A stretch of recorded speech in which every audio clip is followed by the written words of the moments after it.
Hello friends, Anuradha Dhawan here, and this session I'm going to review with you recall-based MCQs which were there in the subject of ophthalmology in FMGE June 2021 exam. We'll be discussing these together. So friends, as you know, these questions, they are based upon the recall by the students. So the question statement or the choices may not be exactly similar to what was there in the exam, but they are, we have tried to compile the maximum number of questions which were there in the exam. So let's go through them one by one and let's see what is the right answer to these questions. Now, discussing the first MCQ. So there was this question in which a young boy complains of itching, watering of eyes, and rhinorrhea. Okay. So on examination, the following image is seen. What is the diagnosis? The choices given were trachoma, vernal keratoconjunctivitis or VKC, bacterial conjunctivitis, acute conjunctivitis. So I think this question was quite straightforward question. Now, when there is history of itching and the watery discharge from the eyes, the watery discharge from the nose, rhinorrhea. So this goes in favor of the allergic type of conjunctivitis. And the image which was given here was very, very characteristic, in which you could see the giant papillae giving cobblestone appearance to the upper tarsal conjunctiva. Now this picture is characteristic of choice B, that is vernal keratoconjunctivitis, or also called VKC or spring catarrh. Now, if we look at the other choices, acute conjunctivitis is a non-specific thing because most of the infectious conjunctivitis, they can be acute, chemical conjunctivitis can be acute. Bacterial conjunctivitis will always have purulent or mucopurulent discharge. Okay, and itching is not that prominent. Then if we talk about the choice A, trachoma. Now in trachoma, the itching can be there, but we know the hallmark sign of trachoma is follicles, not papillae. And what we saw in this image, which was there in the exam, you could see these giant papillae. So the right answer to this question should be vernal keratoconjunctivitis or VKC, right? Moving on to the next question. A person suffers injury to eye with vegetative matter or leaf few days ago and has now developed pain and photophobia. What could be the most likely cause? Okay, so what are the choices which are here with us? Fungal keratitis, acanthamoeba keratitis, bacterial keratitis, herpes zoster.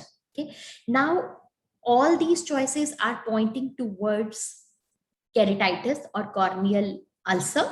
Okay, the features of pain and photophobia are hinting towards the corneal involvement. Okay, out of these, if there is injury to the eye with a vegetative matter, something like tree twig or leaf, that is the most likely risk factor for development of fungal infection, fungal keratitis. Okay, so out of these choices, if there is injury with a vegetative matter, it is your fungal keratitis or fungal corneal ulcer which is most likely to develop.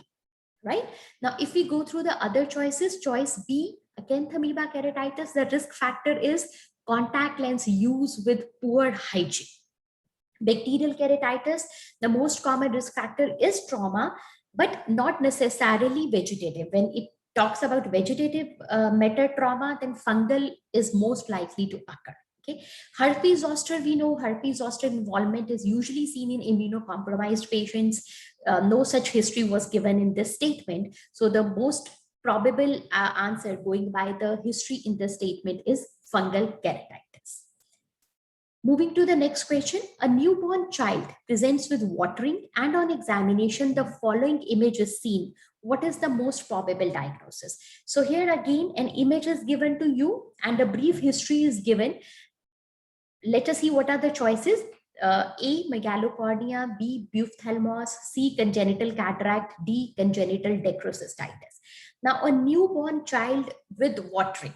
Okay. Now, this kind of picture is there in the history. If we see the image, now if we see the image, we can notice what is the most prominent feature which we are noticing in this image. You can see the eyeball is enlarged, especially the right eye, and both eye cornea, they appear quite big sized cornea.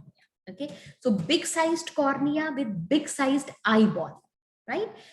newborn child with watering. Okay, so now we have these features, and now let's go through the choices one by one. If I start with the choice D, congenital decrocystitis means that there is obstruction of the nasolacrimal duct since the birth. Because of this, there is infection in that area, sac area. So in that case also there will be watering and there can be discharge, but there is no reason of this image which is being seen over here, no reason for large sized cornea or large sized eyeball. Congenital cataract, if we talk about again in congenital cataract, the cornea size should be normal. And if we look at the image, we do not see any opacity.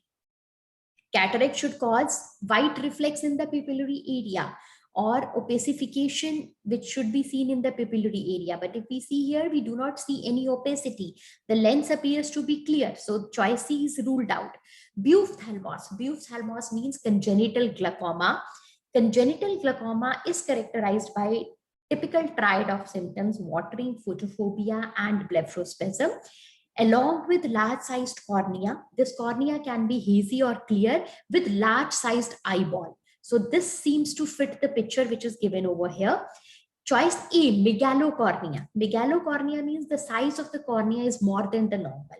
So yes, in this case, again, the size of the cornea is more than normal. But if it is only megalocornea, then it is less likely to cause any watering.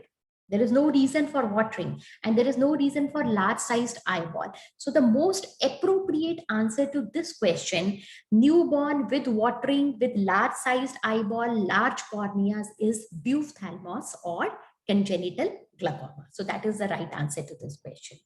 Now we move on to the next question. A lady suffers sudden painless loss of vision with worsening of pain on eye movements. A relative afferent pupillary defect is present. On perimetry, there is a central scotoma in the involved eye. What is the most likely diagnosis in this case? So again, a clinical scenario has been given in this question. A lady, sudden painful loss of vision. So onset is sudden and painful, with worsening of the pain on the eye movements. So pain of the eyeball increases when the eye movements are there. Relative afferent pupillary defect is present. Central scotoma. Okay, now let's go through the choices. A, optic neuritis. B, papilledema. C, retinoblastoma. D, central retinal vein occlusion. Now, if I go from the choice D, in central retinal vein occlusion, sudden loss of vision can occur, but there is no reason for pain. Loss of vision in central retinal vein occlusion is painless. Okay, relative afferent pupillary defect can be present, but there is no pain associated with central retinal vein occlusion. So that is ruled out. Choice C, retinoblastoma. Now, retinoblastoma, this is not the age group and it will not cause a sudden loss of vision. Okay, we know the clinical presentation, the clinical age group of retinoblastoma is totally different. So it is not going according to this clinical scenario. Papilledema. Papilledema means disc edema due to increased intracranial pressure. Okay, so in these cases, in the early stages of papilledema, the vision is normal. On examination, you will find there is bilateral disc edema or swelling of the optic disc, but vision in early cases is normal, and even pupillary reactions are normal in the cases of papilledema in early stages. It is only if it is very chronic, then there is the change. Type of the visual field defect which we see in the cases of papilledema is enlargement of blind spot. So papilledema is also ruled out. So we are left with the right choice, which is optic neuritis. Okay, because optic neuritis, the visual loss is associated with the pain because there is inflammation of the optic nerve and the optic nerve sheaths. Okay, the optic nerve sheath is in contact with the muscle, especially the superior rectus muscle. So when the eyeball moves, especially upward movement is there, the pain can worsen. Okay, the optic nerve involvement will be associated with relative afferent pupillary defect, and on perimetry in optic neuritis we can have central scotoma. So right answer in this clinical case scenario is your choice A, or optic neuritis. Fine. Let's go to the next question. So there were a lot of questions based upon the, in which short history was given, a lot of clinical based questions, I would say. Okay. Now, what is this?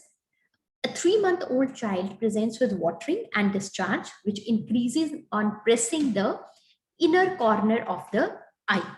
Right? What is the best management of his condition? What are the choices with us? A, syringing, B, sac massage, C, dacrocystorhinostomy, D, probing. Okay. Again, a child, what is the age group of the child? So here, that is the most important thing to note. That is 3-month-old child. Watering and discharge, which increasing or pressing the inner corner of the eye. Okay.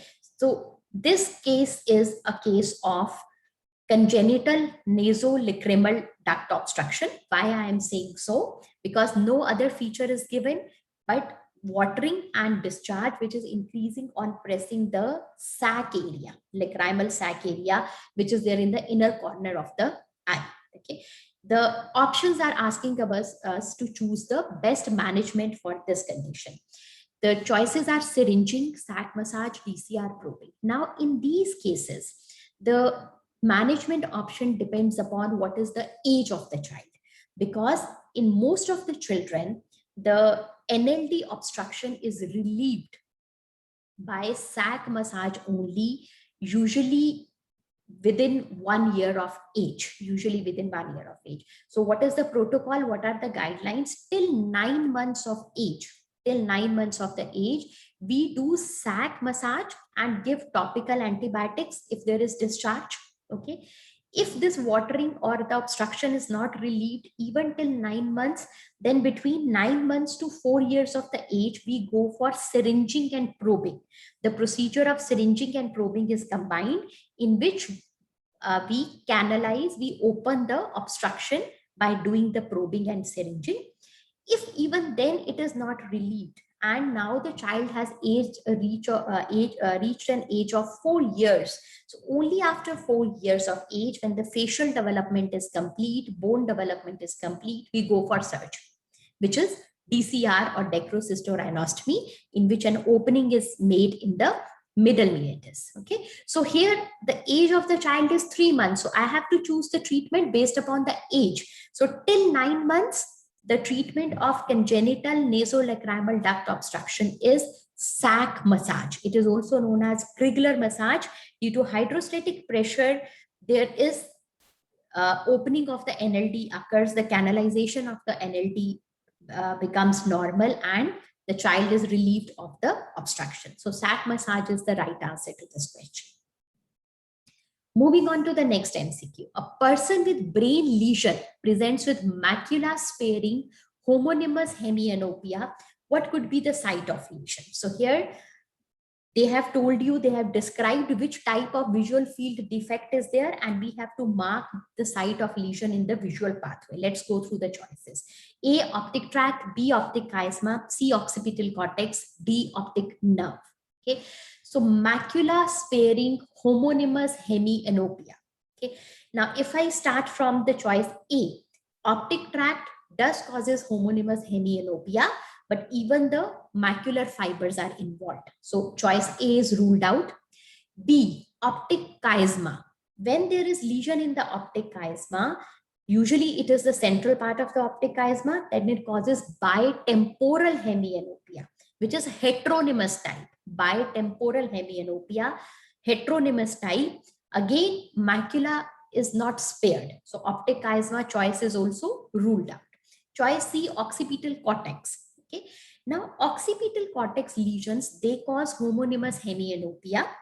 But here in occipital cortex, a special thing is there, that the area which is representing the macular fibers, that is supplied by the two blood vessels, that has a dual blood supply, posterior cerebral as well as middle cerebral artery.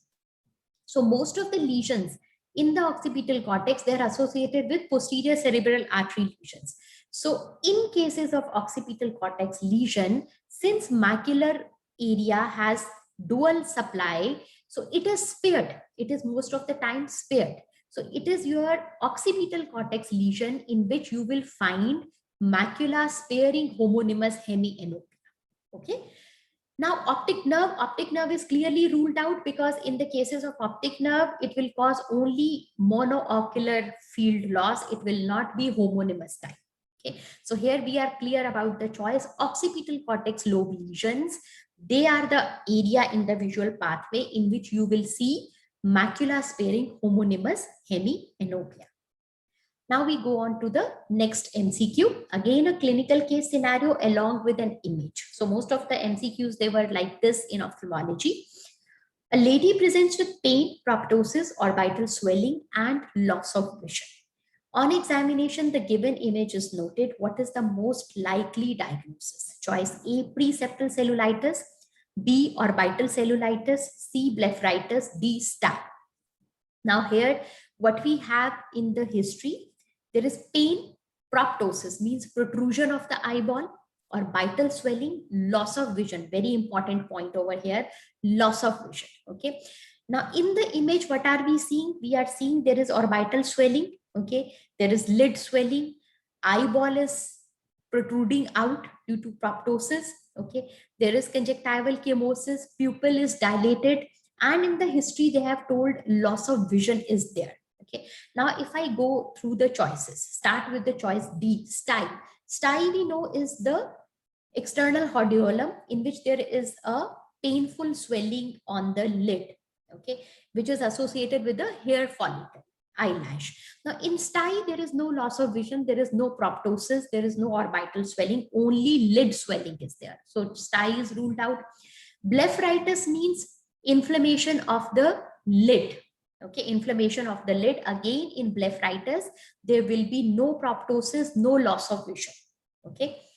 Orbital cellulitis. Yes, orbital cellulitis is a condition in which there is infection which has now involved the soft tissues which are present beyond the orbital septum. Okay, so it has gone deeper. So all the soft tissue infection is there. So that is why there is proptosis, orbital swelling, and it can involve the nerves also. It can cause ophthalmoplegia, that is limitation of the extraocular movements. It can cause loss of vision due to optic nerve involvement, as well as there will be RAPD, that is a relative afferent pupillary defect. Okay, so it is the choice B which is fitting into this clinical case scenario and based upon this image. A, why it is not A? Because again, preseptal, as the word is suggesting, that here there is infection of the soft tissues, but preseptal, in front of the orbital septum, not beyond the orbital septum. Okay, again in preseptal cellulitis, there will be no loss of vision, there will be no ophthalmoplegia. Okay, so here the right answer based upon the history which was given in the question, based upon the image which was given, is orbital cellulitis. Moving ahead, now this was the question in which they had asked VY procedure is used for correction of. Choices given to us were symblepharon, entropion, ectropion, ankyloblepharon. So friends, VY procedure is a type of surgery which is used for the correction of ectropion, especially for scatricial ectropion. Okay, so in this we make incision in the form of V, and then when the sutures are applied, they are applied in the form of Y shape, which brings about correction of the ectropion. So this particular surgery or procedure is used for the correction of ectropion, in which there is outward turning of the lids. Okay. Now coming to the next question, this here again there was a short clinical statement. A girl has ptosis which decreases on sipping fluids and eating food. Okay, so they have already told you diagnosis. There is a ptosis, that is drooping of the lid, but this ptosis is decreasing whenever that girl is having some fluid or eating food. Okay, what is the most likely diagnosis? The choices were blepharophimosis syndrome, complicated ptosis, Horner syndrome, mechanical ptosis. Now, if we see the choices, all these, they are associated with ptosis or drooping of lid, but this particular feature in which ptosis decreases on eating food is a feature of complicated ptosis. Now, which type of complicated ptosis actually? That is known as Marcus-Gunn jaw winking phenomena, or also known as synkinetic ptosis. Synkinetic. Why this is so happening? In this particular condition, there is aberrant connection between the third nerve and the fifth nerve. Okay, so whenever there is jaw movement, the movement of the pterygoid muscles, when the patient is eating food, now whenever there is movement of the pterygoid muscle, there is also contraction of the LPS, that is levator palpebrae superioris. Okay, so that is why when the patient will be chewing food or even will be moving the jaw, the lid will also move up. Okay, otherwise in ptosis the lid is drooping down, but here the lid will move up when the patient is eating food or moving the jaw. So this is feature of complicated ptosis. Which type of complicated ptosis? Actually, as I told you, Marcus Gunn jaw winking ptosis or synkinetic ptosis. The other choice is mechanical ptosis or Horner syndrome, in which there is mild ptosis, or in blepharospasmosis syndrome. This particular feature is not seen, so that is why B was the right answer to this question. Moving on to the next question. A child with history of malnutrition was examined and following image of the eye was seen. What is the most likely diagnosis in this case? Again, in which a short history was given and an image was given. So this question was there. So what are the choices with us? A, anterior staphylomas, B, corneal opacity, C, buphthalmos, D, megalocornea. Now here a child, history of malnutrition. So history of malnutrition means there is vitamin deficiency, most likely vitamin A deficiency, due to which the ocular surface is not healthy. We know vitamin A deficiency, xerophthalmia, it is associated with conjunctival xerosis, corneal xerosis, can lead to keratomalacia, more prone to corneal ulceration. So in the image, if we see, what are we seeing in this image? So in the image, if you notice, you can notice there is the opacified cornea. Now this opacified cornea is protruding out, ectatic opacified cornea, a case of anterior staphyloma, which has resulted most likely as a result of complicated corneal ulceration, which can be there in a patient with malnutrition. Okay, so going by the history, going by the image, we can mark the right answer over here, anterior staphyloma. Talking about the rest of the choices, corneal opacity alone will not have this protruding or bulging of the cornea. Okay, buphthalmos, we know buphthalmos, the cornea is large sized, the eyeball is large sized, but cornea is not protruding out. Okay, so in buphthalmos the cornea does not protrude out, it is large sized.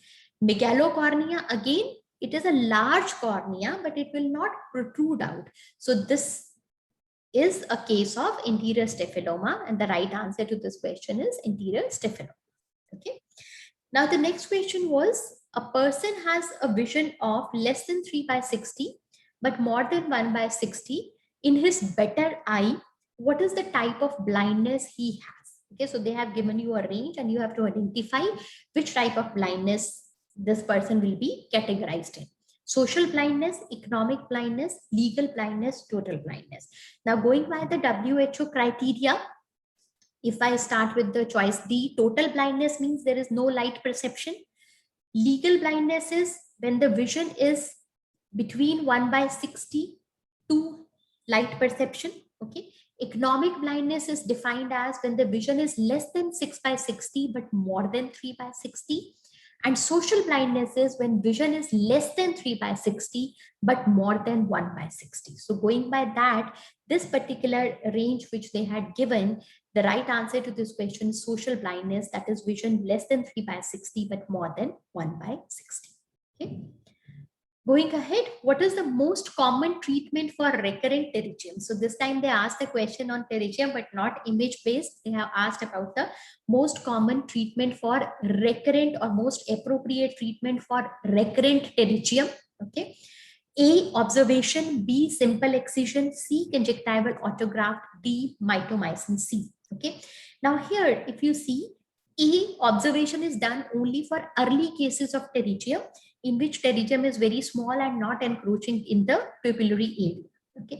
Simple excision of pterygium again can be done for a small pterygium, but simple excision is associated with recurrence. So if already the pterygium is recurring, it is again occurring after a surgery. So you will not go for simple excision this time. Choice C, conjunctival autograft. Yes, so that is the very good treatment for recurrent pterygium, because you are not leaving a bare area. You are putting a healthy conjunctival autograft so that pterygium does not recur. Okay. Another choice for recurrent pterygium is mitomycin C, but mitomycin C is avoided. In comparison to mitomycin C, the choice C is a better option, because use of mitomycin C has various side effects or complications. It can lead on to, various kind of, it can lead to glaucoma, it can lead to even perforation. So here the best treatment among these choices for recurrent pterygium will be conjunctival autograft, which is the right answer to this question. Okay. Now going ahead, a patient is diagnosed with complicated cataract, and on slit lamp findings which were there are shown in the given image. What is the type of cataract seen in this case? Now this question a little bit, this is there, some people have mentioned that they have just mentioned, given the image and the we had to identify. Some are saying that it was mentioned as a complicated cataract, and then you have to mark that which type of cataract. So whatever is the case, so let us discuss this question. So here in this image, you can notice if you look at the slit which is based upon which is showing you the lens. Okay, now this is the interior part of the lens which is towards the cornea. Okay, this is the cornea, this is the interior part of the lens towards the cornea. Now interior part of the lens is clear, the center of the lens is clear. Okay, it is only the posterior part which is showing the opacification. So opacification is in the posterior part. Okay, now let us see what are the choices. Anterior subcapsular cataract, no, because interior part there is no opacification. Nuclear cataract, it should be opacification in the center, which is not there.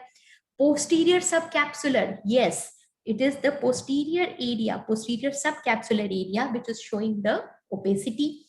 Cortical cataract will show opacities in whole of the peripheral area. So here most of the area is clear.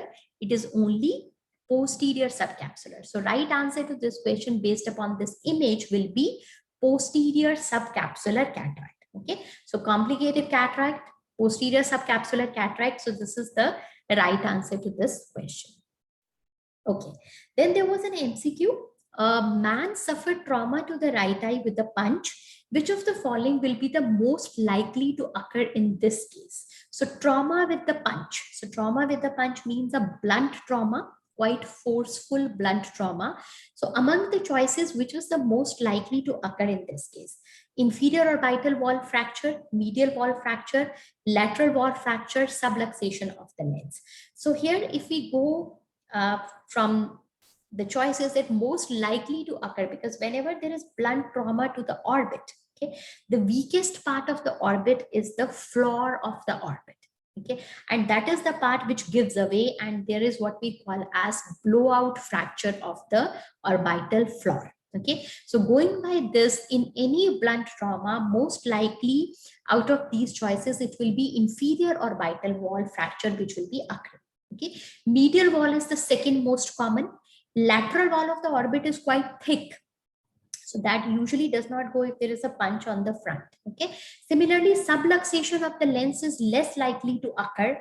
Mostly it is a rosette cataract which develops due to blunt trauma. So we have to mention what is most likely or most common occurrence which can occur based upon this question, which is your choice A. Okay, then next MCQ, a child aged 10 years is having amblyopia in one eye. What is the best treatment in this case? Choices: A, observation; B, occlusion; C, penalization; D, none of the above. So I've written choices which I could gather. So here, amblyopia is given to you, then age group is told 10 years. So what should be the best treatment? Amblyopia means there is suppression of vision without any organic cause. Okay, so observation is not to be done, because otherwise this amblyopia will become permanent. After 14 years of the age, if the amblyopia correction is not done, then you cannot increase the vision by any other method. Okay, so this child is age 10 years, so observation is wrong choice over here. Occlusion, yes, occlusion means patching of the better eye so that you are stimulating the eye which is suppressed. So occlusion is the best method for the treatment of amblyopia. Penalization is in which we atropinize the better eye. Okay, so that also gives a benefit where the child is not ready for occlusion. But if we talk between choice B and C, B is the best method. Okay, none of the above, of course, that is not the right answer. So here for a 10-year-old child who is in amblyopia, occlusion is the best treatment. Occlusion is the best treatment. Okay. Okay, moving to the next question. So this was again an image-based question. What is the most common finding seen in the fundus of a patient with diabetes of more than 20 years duration? Okay, a patient who is a diabetic, already more than 20 years duration, fundus image was given here. So what is the most common finding seen? Non-proliferative diabetic retinopathy, central retinal artery occlusion, central retinal vein occlusion, proliferative diabetic retinopathy. Now, based upon the recall, it was the fundus photo in which lot of cotton wool spots were there and the findings of non-proliferative diabetic retinopathy were there. So going by this, in which you see there are hemorrhages, there are cotton wool spots, but no neovascularization, then the choice A becomes the right answer to this question, that is non-proliferative diabetic retinopathy. Okay. Patient with more than 20 years duration, most common finding. Proliferative, if there was new vessels. Okay, then central retinal artery occlusion, this is not the picture. There will be white retina with cherry red spot. CRVO, there will be tomato splash appearance, lot of retinal hemorrhages. So here the right answer is non-proliferative diabetic retinopathy. Okay. Going ahead, so this was another probable question. What is the diagnosis from the given fundus image of a diabetic patient with painless loss of vision? So here, most likely in the history, they had mentioned painless loss of vision, and there was a fundus picture of in which there was this splash tomato appearance was there. Okay, so if this was the question and the image, then here, if we go through the choices, proliferative diabetic retinopathy, non-proliferative diabetic retinopathy, central retinal artery occlusion, central retinal vein occlusion. So going by this image in which there is painless loss of vision with fundus picture of multiple flame-shaped and dot plot retinal hemorrhages, then it is a picture of central retinal vein occlusion. So probably these two images or these two questions were there in the form of image and the statement-based question. Okay. Okay, going ahead, the next question is, which of the following is the gold standard for measuring intraocular pressure? And the choices given were Pulsar tonometer, Schwartz tonometer, Goldman applanation tonometer, none of the above. So this was pretty straightforward question. Gold standard method for measuring intraocular pressure is Goldman applanation tonometer. Okay, so Pulsar is also applanation, but that is not the best method. Schwartz tonometer is an indentation method, again not the best method. The best method or the gold standard method is Goldman applanation tonometer. So this was quite straightforward question. Then next question, it was an integrated question because they had shown an image of the eye, but this can be like, medicine plus ophthalmology question. A person with jaundice and tremor shows the following finding in the eye. What is the diagnosis? Wilson's disease, Huntington's chorea, heavy metal poisoning, Sydenham chorea. Okay. Now, a patient who is having jaundice, that is hepatic features. Okay. Tremors, that is neurological features, and finding in the eye. So, what is the finding in the eye? You can notice over here this KF ring, which is due to the copper deposition in the Descemet's area. So you have eye features. Okay, so this fits into the diagnosis of Wilson's disease. KF ring in the eye, jaundice, tremors. So this combination of the features along with the image makes the right answer as Wilson's disease. Okay, so Huntington's, you will not see KF ring. In heavy metal poisoning, again, you have to rule out whether it is actually copper or anything else. Then Sydenham chorea, tremors can be there, but you won't see the KF ring. So going by the history and the image, the right answer is Wilson's disease. Okay. Then another question on the Wilson's disease, as I was told by the students that they had also asked for the gene responsible for the Wilson's disease. So that was another question related with that. So then there was a question on the mucormycosis. So probably they had given this kind of case scenario. A 60-year-old diabetic male patient with history of severe breathlessness, pyrexia, technia, and generalized malaise was there. RT-PCR from a nasopharyngeal swab was positive for SARS-CoV-2 virus. On day 10, patient developed bilateral orbital swelling with right eye proptosis. What could be the most common organism involved? So this question was in which there was a classical history of COVID, and then the patient had bilateral orbital swelling. Now, in the setting of COVID, if the patient is having, now this patient is diabetic also, the patient must have been treated by steroids during hospitalization. So in this kind of clinical setting, if there is orbital swelling along with proptosis, so that goes in the favor of orbital mucormycosis, okay, or rhino-orbital mucormycosis.